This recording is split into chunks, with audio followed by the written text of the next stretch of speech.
Mustika selaku guru bahasa Inggris. Saya mengampu bahasa Inggris di kelas 8.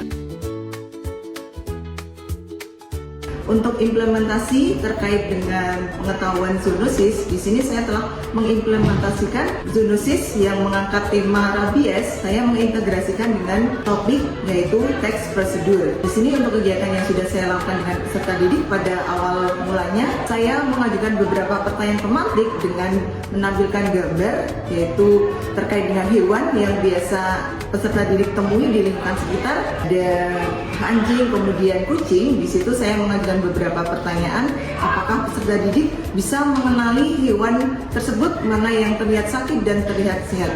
Kemudian selama pembelajaran, karena di sini saya mengangkat pembelajaran terkait dengan teks prosedur untuk LKPD-nya atau pengerjaannya, peserta didik menonton video yang mana di situ adalah prosedur terkait dengan bagaimana penularan rabies melalui hewan, kemudian cara pencegahannya dan juga penanganan jika seseorang ataupun hewan terkena rabies. Peserta didik bekerja dalam kelompok untuk menjawab beberapa pertanyaan terkait dengan video tersebut, yang mana di situ ada beberapa kosakata dalam bahasa Inggris yang ternyata itu penting untuk diketahui, untuk mengetahui seperti apa rabies itu bisa ditularkan kepada manusia. Kemudian di akhir peserta didik selesai berkelompok, mereka mempresentasikan hasil diskusinya.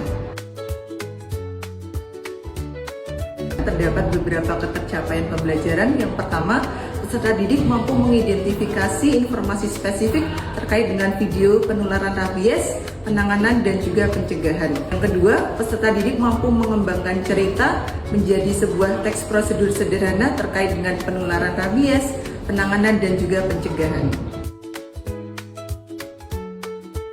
Selama kegiatan pembelajaran berlangsung, peserta didik menunjukkan rasa ingin tahu yang besar. Contohnya ketika saya menampilkan beberapa foto terkait dengan pertanyaan pemantik, peserta didik sangat aktif untuk bertanya dan juga menjawab. Selain itu, ketika saya menampilkan video terkait penularan rabies, peserta didik juga sangat memperhatikan dengan fokus. Kemudian mereka jika tidak tahu istilah yang terdapat di dalam video, mereka juga aktif bertanya. Kemudian ketika mereka berdiskusi dalam kelompok, terlihat mereka sangat aktif sekali untuk bertanya dan saling berdiskusi. Halo teman-teman semua, nama saya Zita Farhat Aki Jafai. Saya dari kelas 9E dari SMP Negeri 4 Pakem.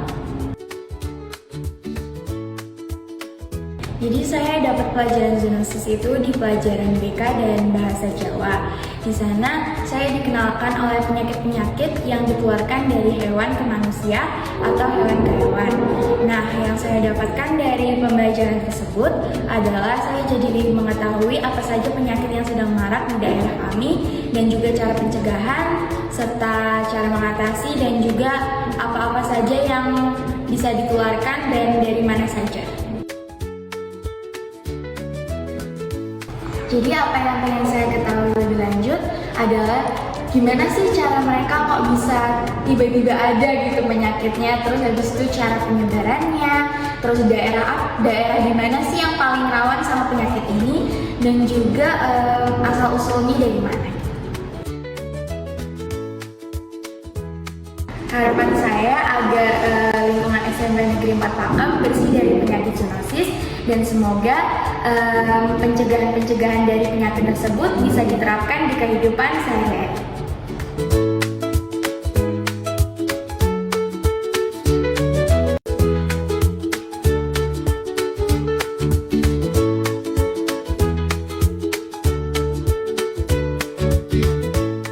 Saya pertama keren buat SMP Negeri 4 Pakem ya. Baru kali ini kita lagi sosialisasi zoonosis untuk didik SPP ya Bu. Iya, gitu. Keren, pokoknya keren karena mungkin ini sesuatu hal yang baru dan perlu duplikasi atau replikasi untuk di sekolah-sekolah yang lainnya. Kenapa? Karena edukasi itu mulai dari usia dini, dan hebatnya lagi di SMP 4 Pakem tadi anak-anaknya aktif semua dan bisa menghubungkan antara tadi gimana sih kesehatan, kebersihan, potensi apa yang ada di sekitarnya. Terkait itu juga nanti ke depannya mau seperti apa terkait pembahasan zoonosis, sampai aku punya hewan piaraan apa nih gitu, aku harus gimana nih biar kita aman juga. Teman-teman yang boarding juga aware, Bu di lingkungan asrama kami ada apa, ada gini. Akhirnya mereka akan menjadikan lebih aware terhadap diri kita.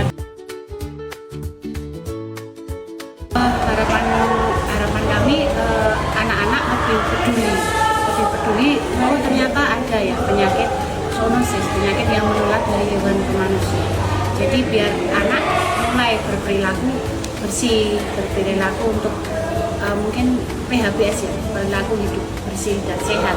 Harapannya nanti dari teman-teman tadi setelah kita sharing tadi, kita sesi sharing, kita diskusi, anak-anak menjadi lebih aware gitu. Ternyata menjaga kebersihan lingkungan, kebersihan diri itu bagian dari upaya tadi pencegahan zoonosis tadi. Jadi harapannya sih dari semakin banyak kita melakukan sosialisasi, edukasi di tingkat sekolah itu bisa berdampak juga ke keluarganya, bisa mengajak ibu-ibu lebih hidup sehat sama keluarganya juga gitu kan. Ini mana harapannya nanti lebih berkembang lagi dari keluarga, bisa ngajak lagi di lingkungan yang lebih luas. Semoga kedepannya bukan hanya sekali, karena edukasi itu tidak bisa kita lakukan hanya sekali, melakukan sosialisasi bisa kita lakukan nanti dengan trip yang lain, dengan project-project yang lain. Sekali lagi keren buat SMP Negeri 4 Pakem.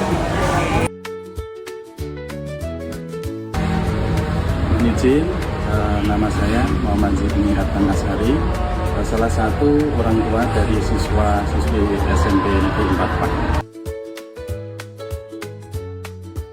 Jadi berkaitan dengan kegiatan gotong royong atau kerja bakti yang melibatkan orang tua siswa, yaitu dengan kegiatan PHBS dalam rangka memutus mata rantai penyebaran penyakit menular melalui hewan.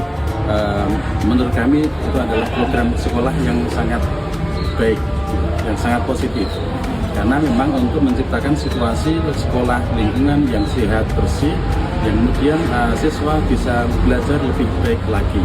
Itu kegiatan yang sangat positif. Di samping itu juga untuk membangun kerjasama antara sekolah, orang tua, dan siswa. Selanjutnya para siswa juga saling bisa menjaga silaturahmi antara para siswa itu sendiri, yang tujuannya adalah sama untuk mewujudkan lingkungan SMP khususnya yang bersih dan sehat. Harapan kami ke depan semoga kegiatan-kegiatan seperti ini, kegiatan yang positif akan selalu dilaksanakan sehingga dapat merubah mindset bagi orang tua dan anak-anak itu sendiri menjadi kebiasaan, yaitu perilaku hidup bersih dan sehat. Itu bisa diterapkan baik di sekolahan maupun di lingkungan rumah para siswa-siswi itu sendiri, sehingga kedepannya hidup sehat itu adalah menjadi kebutuhan dan kebiasaan kita dalam sehari-hari. Terima kasih.